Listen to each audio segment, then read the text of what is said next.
Chapter 5 Spirits in Action. About 2 or 3 weeks after visiting the worship room, I had another opportunity to discuss Satan and his angels with the high priest. When I mentioned to him that I had expected to meet a group of tough-looking characters, he smiled and chuckled a little. Spirit worshippers, like members of any society, vary greatly. Often they reflect the local culture.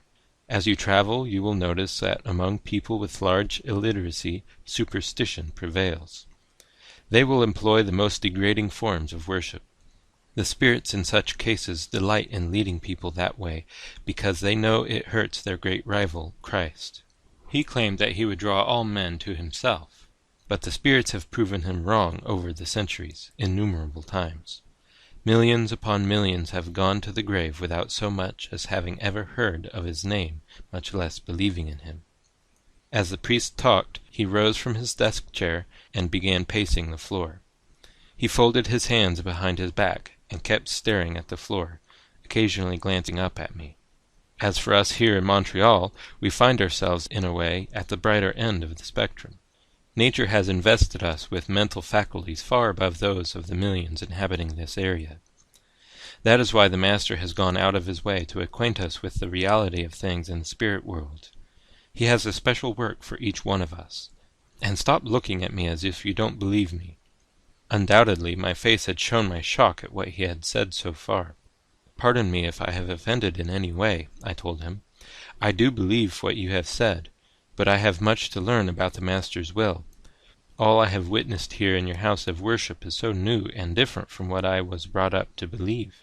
I didn't mean to snap at you, believe me, he replied, and you have not offended me. It's just that at times I take things probably too seriously. I was not boasting in the way I talked about our people here in Montreal. The Master explained that to me personally. By then he had sat back down in his desk chair, lit a cigar, and was puffing away. As for you and your friend Roland, it was revealed to me a year ago that I would meet you here in our house of worship, but I had forgotten all about it. And as I mentioned to you a while back, I was relaxing in a hotel suite in Chicago when a chief counselor appeared to me, refreshed my memory about you, and told me to get on the phone immediately to the person I had left in charge while I was away. He was about to wreck all the work that the spirits had done to put you in touch with us. I telephoned the man at once, and before I had time to say anything, he mentioned that George had asked for the permission to have you and your friend attend a praise session, and that he had refused him the privilege. Of course I informed him of the chief counselor's wishes. Then I called George to tell him that it would be a pleasure to have you with us. As you can see, the Master thinks a lot of each one of us, so stop underestimating yourself. After returning to my residence that evening, I experienced another almost sleepless night. The conversation with the priest kept running through my mind. One particular evening, my friend Roland had to work overtime at his job and didn't have opportunity to reach me by phone before I left for the meeting. While riding the streetcar home, he figured that if he went directly to the meeting place, he probably wouldn't be too late. He decided to transfer at the intersection of St. Catherine Street and St. Laurent Boulevard, and there telephone me at the house of worship. But he had left the phone number at home. If only he could remember its address, he could then get the number from the information operator. So he pulled out a small notebook he had in his pocket and his pen, but try as he might, he could not visualize the number he had seen so many times on the building. However, to his great surprise, as he whispered to himself, "I wish the spirits would help me," some invisible force moved the pen in his hand, writing not only the number of the house, but the name of the street in beautiful script. He felt quite delighted over his accomplishment, until the operator told him that the phone number was unlisted. About that same time, George and I wondered what had happened to our friend. Then George got an idea. "Let's get Gerard the clairvoyant to locate Roland," he suggested. After a few words of incantation, Gerard closed his eyes, placed his fingers on his temples, and said, "I see Roland having just entered the United Cigar Store at the corner of St. Catherine Street and St. Laurent Boulevard. Now he is talking to the telephone operator. He wants our phone number, but is being told that it is unlisted. I will, by the help of my familiar spirit, transfer a thought to him. Ah, he has it. He's dialing George. Be ready to answer, as he will be asking for you." George started toward the phone across the room. On the first ring, someone picked up the receiver, and after saying hello, told George the call was for him. When Roland arrived, he was delighted over his experience with the spirits. He showed us that beautiful writing on the paper and said, "I'm going to frame it. I have never seen such beautiful freehand writing in my life." Then, turning to the priest, he asked, "I wonder, why didn't the spirit give me the phone number as well as the address?" "You did not ask the spirit for it," the man replied. "According to thy faith be it done unto thee. The experience you have had this evening is child's play in comparison with what the gods have in mind for you two gentlemen. But you have to exercise faith in the spirits and expect great things from them. What you need is to witness the spirits' power and intelligence at work a few times. Then I believe you will be able to exercise a sufficient amount of faith so they will be able to aid you in greater ways." Perhaps 2 or 3 weeks later, when Roland and I entered that lovely residence, the Satanist priest greeted us, and then added this announcement: "This evening you are going to witness a most interesting séance. An old acquaintance of mine is visiting your city, a prominent professor of history, historian in the fullest sense of the word. He has been affiliated with some of the leading French universities. His knowledge of fascinating details of history has made him outstanding in his field. Or I should say, the spirits have made him great. They have supplied him with many unknown facts of history. This evening he will, through a trance medium, uncover many details of Napoleon Bonaparte's war campaigns. He is at present having his devotions in the worship room. Meanwhile, let me explain what will take place." Making ourselves comfortable, we attentively listened to the priest explain what should be a most fascinating séance. A trance medium allows a spirit to enter his body, taking full control of his physical and mental faculties, and thus serves as a means for the spirits to better communicate with humans. In times past, as many as 6 to 12 spirits have entered the trance medium's body at different times. One particular spirit may be knowledgeable about certain details on some points of history, but lack information on other aspects. Another one who is present and involved with the events that transpired at a particular time will replace him. The spirits are so precise that they can reproduce not only the words, but the very tones and voice qualities of the persons they are quoting. A few minutes later, the priest left to check whether his friend had finished his devotions. Before long, he returned to tell us that all those interested in witnessing the séance should go down to the worship room.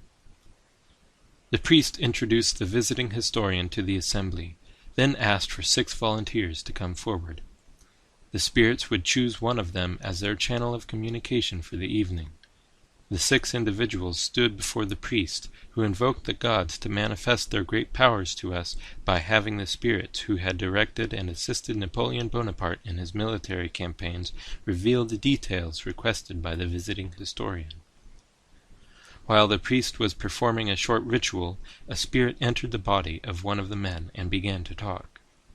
The voice had a Parisian French accent and a tone that commanded attention. The spirit informed us that he was a chief counselor specializing in military matters and having jurisdiction over legions of spirits. Since the subject was very complex, he would need 2 others of the remaining 5 men as spirit channels. The 2 individuals kind of shivered a bit, their eyes closed, and the spirit suggested that they be addressed as Rémy and Alphonse. The eyes of the man possessed by the chief counselor remained open but never moved, nor did his eyelids blink for a period of about 45 minutes. The priest turned to the historian and said, "The gods are honoring your requests." The visitor stood up with a clipboard and pen. First he flattered the spirits, acknowledging that they had in times past given him information that made him one of the greatest in his field of learning. He conversed with the spirits for a few minutes, addressing them as Lord Rémy, Lord Alphonse, and Lord Counselor.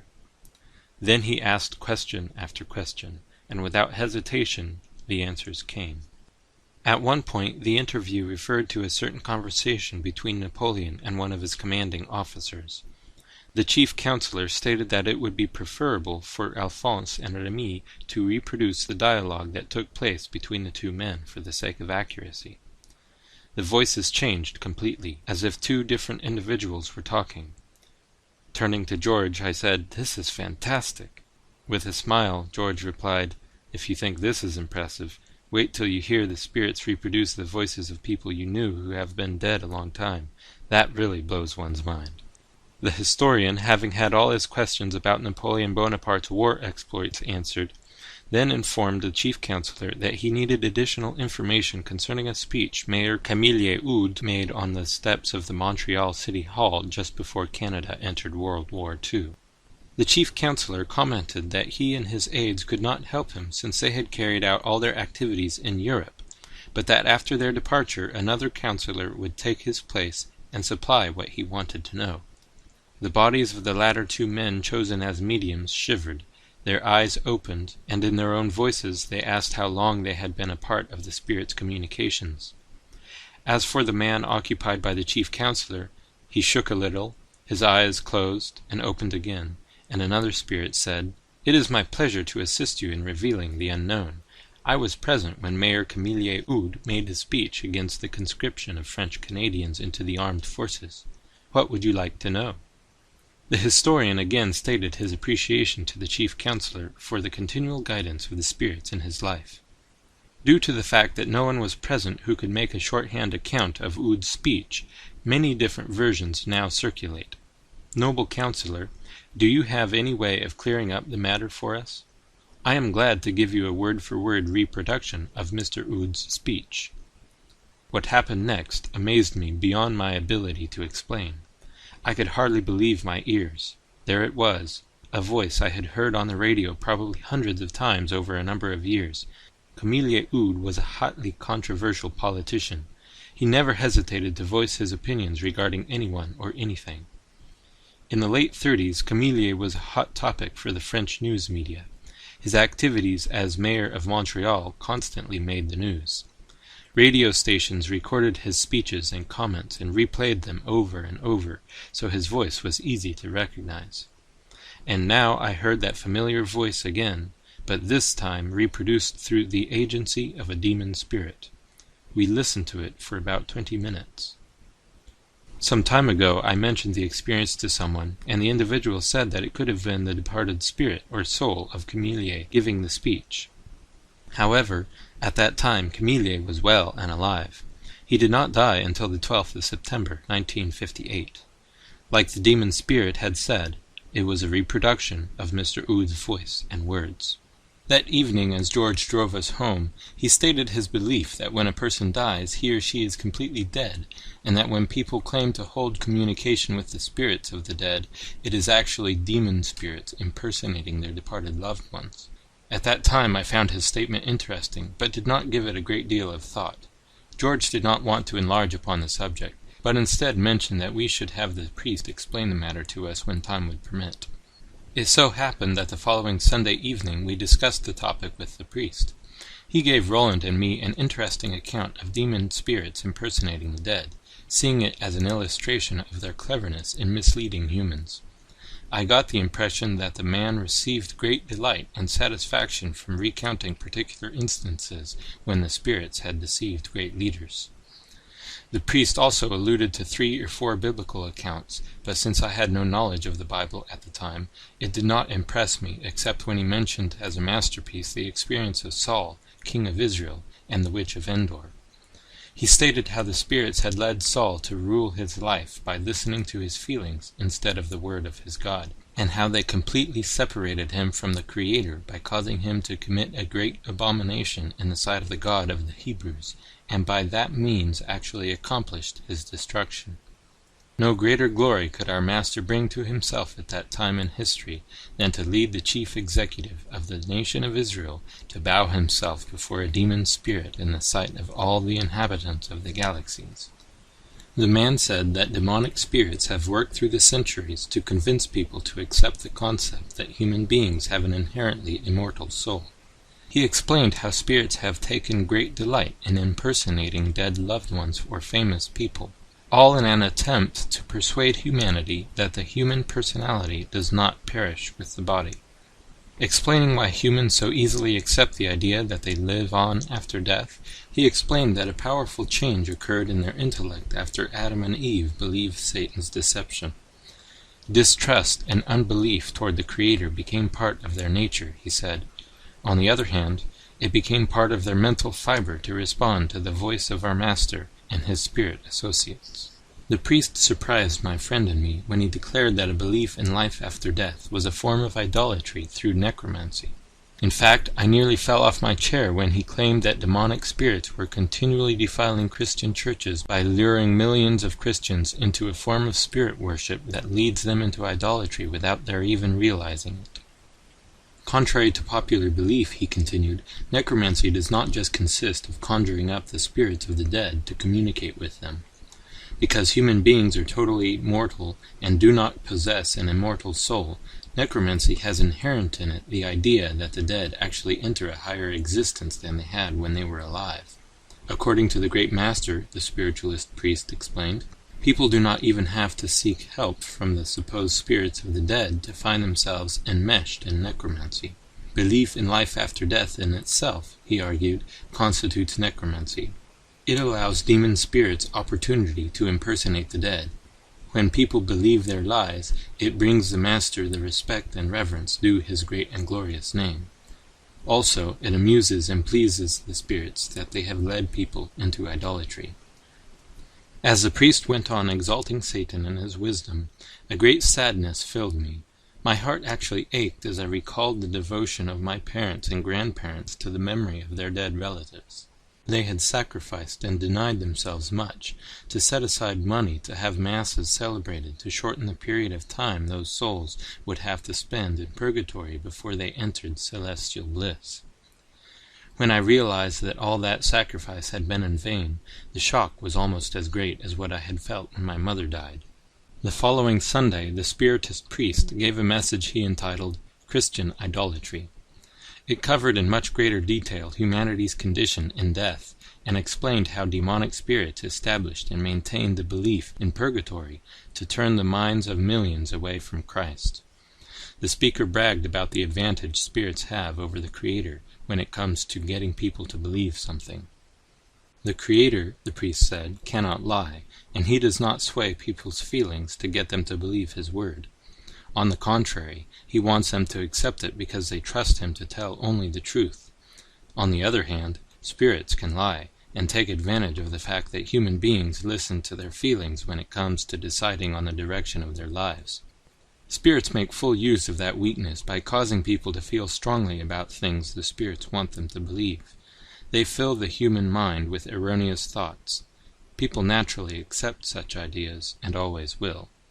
Satan's ability to deceive delighted the group of spirit worshippers, and when the speaker mentioned that he and his angels actually have millions of Christians involved in idolatry without their being aware of it, the audience broke out in applause and gave the man a standing ovation. Again the priest boasted that the Master had deceived the whole world with the belief of an immortal soul, despite our age's scientific knowledge and enlightenment. Then something amazing happened that helped me to accept Christ and eventually to decide to join the Seventh-day Adventist Church. It was a question someone raised. "What about the Adventists?" a person asked. "You can't consider them deceived like you say the rest of the world is. Why do they resist the great deception?" "You are correct," the priest replied. "Adventists haven't been taken in by it. First, let me explain why I ignored them. There are so few of them when you consider the rest of the world's population that I didn't even think of mentioning them. Second, the reason that they haven't fallen for the deception is that they are not ordinary people. Permit me to explain. What I am going to say next may upset some of you, but it's true whether you like it or not. The fact that Adventists celebrate the biblical Sabbath of creation makes it impossible for the spirits to deceive them. The Creator gives them special help and great spiritual insights. So in that sense, they are not ordinary people. That unique experience was instrumental in helping me make a decision for Christ. After accepting Jesus as my Lord and Savior, I became an avid student of the Bible. As a former Spiritist, I felt that I should thoroughly acquaint myself with the Word of God, so that I could help others with the question of Spiritism. It deeply impressed me that the Bible declares that necromancy, the belief that human beings have a conscious existence after death that we can communicate with, is an abomination before God. I now realize that it is in fact a blasphemous form of idolatry that robs God of the glory due his holy name. We do that when we attribute to dead people faculties that belong only to the Creator, such as immortality. 1 Timothy 6:16 tells us that God only hath immortality, dwelling in the light which no man can approach unto. My encounter with Spiritism has made me extremely aware that the belief in life after death is part of a list of 9 activities that expose people to the world of supernatural spirits. Scripture calls all of them abominations. Through Moses, God told his people, "There shall not be found among you any one that maketh his son or his daughter to pass through the fire, or that useth divination, or an observer of times, or an enchanter, or a witch, or a charmer, or a consulter with familiar spirits, or a wizard, or a necromancer. For all that do these things are an abomination unto the Lord, and because of these abominations the Lord thy God doth drive them out from before thee." Deuteronomy 18:10-12. God considered occult practices so dangerous that anyone in Israel found to be involved in them was to be stoned to death. See Leviticus 20:26 and 27. As I really studied the Bible for the first time in my life, I was surprised to see how clearly the Lord states that the dead have no consciousness. In Ecclesiastes 9:5 and 6, I read this stunning statement: "The living know that they shall die, but the dead know not anything. Also their love, and their hatred, and their envy is now perished. Neither have they any more a portion forever in anything that is done under the sun." But the passages that impressed me the most occur in the book of Job. "Man that is born of a woman is of few days, and full of trouble. He cometh forth like a flower, and is cut down. He fleeth also as a shadow, and continueth not. His sons come to honor, and he knoweth it not. And they are brought low, but he perceiveth it not of them." Job 14:1-21. Friendly demonic spirits. Several times I have used the term friendly spirits. Perhaps I should explain it further. The high priest of the Spiritist group made it quite clear that Satan's armies of spirits are well regimented, and he assigns them activities according to their inherent abilities. The priest stated that fallen angels fall into 3 distinct groups. He defined the friendly spirits as those of great intellect, who have ability to impersonate the dead. In fact, one of their greatest delights is in appearing as the supposed spirits of departed loved ones. As their specialty, they operate in the religious world. They perpetuate the old errors that have worked so well for Satan for so long, and they are ever ready to introduce new ones as needed. The warriors, he said, concentrate on sowing discord in families and misunderstanding between friends, relatives, and neighbors. Such spirits love to create friction between races and other segments of society, and those who have the best track record in dividing people and filling them with hatred and violence, Satan assigns the task of causing outright war among nations. The oppressors, the Spiritist leader explained, are a unique group in that they find delight only in producing misery and destruction among the human race. They suffered some kind of mental breakdown when our great master and his spirit associates were misunderstood and driven to this planet, and they have never recovered from the ordeal. Hating the Creator bitterly, they feel that the only way to get even with him is to wreck the lives of those created in his image. A few months later, what he told Roland and me that night had a major role in my decision to break away from demon worship.